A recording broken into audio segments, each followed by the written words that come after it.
Hi guys, ಎಲ್ಲರೂ ಹೇಗಿದ್ದೀರಾ? Weekly ಅಪ್ಡೇಟ್ಗೆ ಎಲ್ರಿಗೂ ಸ್ವಾಗತ. ಮೊದಲನೇ ಅಪ್ಡೇಟ್ ಬಂದು ಕರಾವಳಿ ಸಿನಿಮಾ ಟ್ರೈಲರು. ಕರಾವಳಿ ಸಿನಿಮಾದ ಟ್ರೈಲರ್ ರಿಲೀಸ್ ಆಗಿ ದೊಡ್ಡ ಮಟ್ಟದಲ್ಲಿ ಮಿಲಿಯನ್ ಗಟ್ಟಲೆ ವ್ಯೂಸ್ನ ಪಡ್ಕೋತಾ ಇದೆ ಮತ್ತು ಎಲ್ಲ ಕಡೆ ಒಳ್ಳೆ ಪ್ರಶಂಸೆನ ಪಡ್ಕೋತಾ ಇದೆ.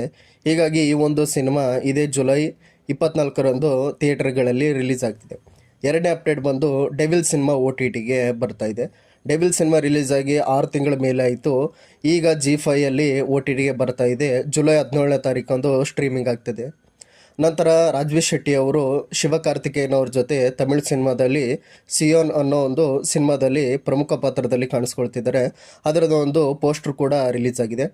ಮತ್ತು ಇವತ್ತು ಶಿವಣ್ಣ ಅವರ ಹುಟ್ಟುಹಬ್ಬದ ಪ್ರಯುಕ್ತ ಜೇಮ್ಸ್ ಸಿನಿಮಾದ ಪ್ರೊಡ್ಯೂಸರ್ ಅವ್ರ ಜೊತೆ ಒಂದು ಸಿನಿಮಾನ ಅನೌನ್ಸ್ ಮಾಡಿದ್ದಾರೆ, ಜೆ ರಾಯ್ ಅಂತ.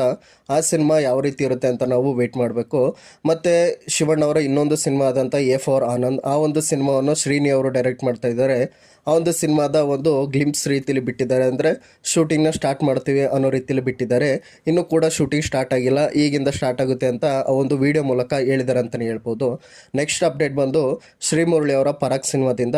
ಪರಾಗ್ ಸಿನಿಮಾ ನಿಮ್ಮೆಲ್ರಿಗೂ ಗೊತ್ತಿರೋ ಹಾಗೆ ಶ್ರೀಮುರಳಿ ಅವರ ನೆಕ್ಸ್ಟ್ ಸಿನಿಮಾ ಬಗೀರ ನಂತರ ಬರೋವಂಥ ಸಿನಿಮಾನೇ ಪರಾಗ್.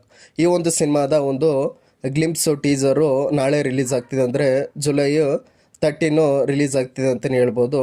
ಆ ಒಂದು ಏನಿದೆ ಒಂದು ಪರಾಗ್ ಸಿನಿಮಾ ಒಂದು ಬೇರೆ ರೀತಿಯೇ ಸಿನಿಮಾ ಅಂತ ಹೇಳ್ತಿದ್ದಾರೆ ಅವರ ಒಂದು ಇಂಟರ್ವ್ಯೂಗಳಲ್ಲೂ ಸಹ.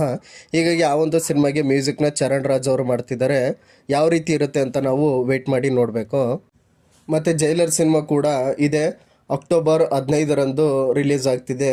ನೆಲ್ಸನ್ ಅವರು ಡೈರೆಕ್ಟ್ ಮಾಡಿದಂಥ ಜೈಲರ್ ಸಿನಿಮಾ ಬೇರೆ ಲೆವೆಲಲ್ಲಿ ಬ್ಲಾಕ್ ಬಸ್ಟರ್ ಆಗಿತ್ತು. ಸೊ ಹೀಗಾಗಿ ಜೈಲರ್ 2 ಸಿನಿಮಾ ಕೂಡ ಅದೇ ರೀತಿ ಬ್ಲಾಕ್ ಬಸ್ಟರ್ ಆಗೋ ಸಾಧ್ಯತೆ ಇದೆ ಅಂತ ಹೇಳ್ಬೋದು. ಸೊ ಇಷ್ಟ ಆಗಿತ್ತು ವೀಕ್ಲಿ ಅಪ್ಡೇಟ್ಸ್. ಎಲ್ಲರೂ ನನ್ನ ಚಾನಲ್ನ ಸಬ್ಸ್ಕ್ರೈಬ್ ಮಾಡಿ. Thank you so much guys. ಸಿಗ್ತಾ ಇರೋಣ.